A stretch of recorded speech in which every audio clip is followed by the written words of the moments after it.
kii di Fatoumata ba mu yeewoo ci suba si andil na papam ndox ba mu ko andilee nag papa ji nee na ko toogal ñu waxtaan bu ñu toogee nag après nee na ko sa mariage ak Jibi laa bëgg accélérer ci lu gaaw a gaaw Fatoumata nag saraxu na ko ba sonn nee na ko na xaar ba mu pare def bak mais paa bi nangul dégg loolu nee na ko Jibi daal dam la koy may balaa moo delluwaat fa la nga xamante ne moo di Europe. Fatoumata nag am na lu ko métti ba dem na sax biir néegam tëdd foofu ba yaayam fekk ko fa ne ko ñëwal reer mais moom nee na suur na reerul après nag yaay ji moom mujjee toog ak moom mu expliqué yaay ji nu situation bi demee nee na ko sama papa nee na dafa bëgg accélérer sama mariage moo nag Jibi te man instant yi damay def bak loolu noonu daf may yàqal lu bëri mu expliqué la yaay ji lu bëri yaay ji nee na ko dinaa la jàppale mais kaa ñu dem reer mais moom nee na suur na tey moom mënul reer ndax dafa ànd ak li nga xamante ne moo di nakaru xol moo tax nangu reer mais yaay ji nee na après dina ko si jàppale wax ak papa ji xool ndax papa ji dina nangu. kii di baaba nag ginnaaw bu mu tuxee papa ji daf ko ne dafa génnee fii yóbbu ko internat fi nga xamante ne fa la nekkoon di jàng daara da koy delluwaat mu jàngiwaat moo tax yaayam tamit mu ngi nekk ci biir néeg bi di kaas loolu naan ñii ni yàgg nañ la bañ a bëgg mais yow nanguloo ma déggal wax naa la nga sori leen ñii bëgguñu la nekk foofu dañoo foog ne benn Fatoumata rek moo judd si kër gi mais tuxkat bi ñëpp xam nañ ko Jibi la mais maire dafa ne ba léegi Jibi mooy tuxkat bi te doon ñi nanga ko wax ni moom moo doon tux ba léegi maire bi xamul ne doomam mus na tux nee na rek gars yi dañ ko koy jiiñ pour bañ ko nee na gars yi dañoo bañ ki nga xamante ne moo di doomam baaba moo tax mu ngi foofu di kaas rek di wax baaba waxoon na ko bu yàgg na moytu ñooñu te ne nag moo di yaayi Fatoumata mu ngi toog ak paa bi pour waxtaan ak moom ci li jëm ci wàllu baaba lu mu war a génn dem jàngi paa maire bi nee na ko na bàyyi fii baaba toog pour jàng fi mais paa bi dafa bañ après nag ñu ñëwaat ci problème Fatoumata bi nee na may Fatoumata ba ci kanam ba mu pare def bak ñu doog a mariage mais paa bi dafa bañ maire bi sax dem na ba yegg si lii nii day tax sax ëllëg ci biir say doom dañ lay jéppi te xamoo lu tax ñu jéppi la te temps yi seetlu naan da nga tàng xol trop lan la paa bi na ko man samay décision yow doo ko dindi man li ma xas ba wax loolu mooy am te loolu laay def sama wax kenn du ko dindi loolu la paa bi wax tey daal fu mu teg tànkam foofu rek la ko teg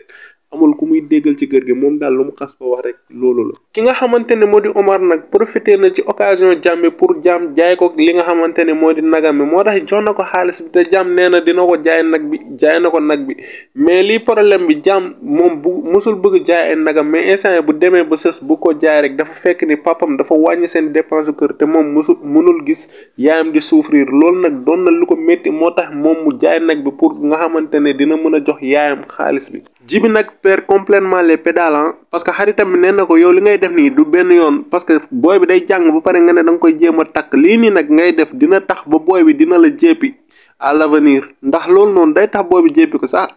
ndax Fatoumata moom dafa bëgg jàngam dèjà Jibi ñëw ne da koy forcer mariage te ñoom bëggante woon nañ di léegi Jibi ñëw ne day forcer mariage imagine toi à la fin ñoom ñaar seen diggante dootul neex ndax kii di Fatoumata loolu arrangé wu ko bu ñu forcer mariage bi du ko arrangé moog Jibi kontaante bu fa waroon am du am su bàyyi woon ba bag bi jàll boobu ñoom ñaar ñëpp dinañ si kontaan mais bi ba kenn kese mooy kontaan kenn mooy mer. kii di Dieynaba nag dem na ki nga xamante ne kër ñoom Debbo toog foofu bu mu fa toogee nag ñoom nañ di waxtaan ñoom ñëpp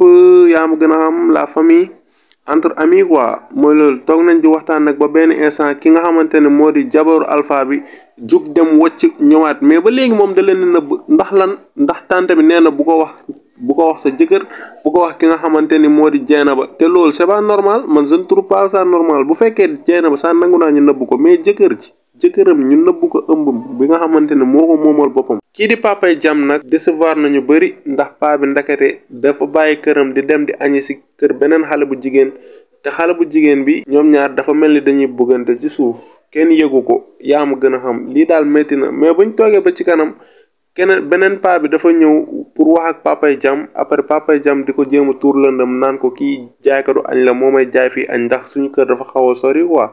paa bi nag naan ko da nga waroon ñëw kër ga añ affaire yooyu mu fexe ba jëlale ba jàll ci wax ji ba pare mu yëkkati xaalis encore une fois may ki nga xamante ne moo di paa boobu te li ma ci gën a métti mooy ba léegi nangul joxe këram dépense. kii di wuuri nag bu mu duggaatee ci kër gi dafa tasante ak benn nijaay ji ne ko boo demee ci sa papa dina am lu mu la expliquer mais wuuri xoolaat na ko maanaam ci wàllum mariage la quoi bu mu demee ci papam nag papa ji ne ko dañ lay may sa doomu nijaay boobu wëri jéem a siisu après paa bi ne ko fii amul luñ loo fiy teggi ñun lépp lu ñu xas ba wax loolu la ñuy def munoo ci dara kooku noonu da nga koy takk par la force munoo ci dara kooku moom da nga koy takk ki nga xamante ne moo di wëri dafa ne kooku xale la xale te du takk kooku ndax kooku day jàng te xale bu ndaw jam nag ginnaaw bu mu toogee 3 jours déggul ki nga xamante ne moo di Fatoumata dem na seen kër fëgg bunt bi tombe ki nga xamante ne moo di yaayu baaba nag di ko jéem a enquête Fatoumata moom xamewuma ko xarit bu góor te yow mi mosoo fee ñëw ba ci kanam jam noppi rek après tombe yaayu Fatoumata ñëw ne ko dégg naa ñu fi wax turu Fatoumata de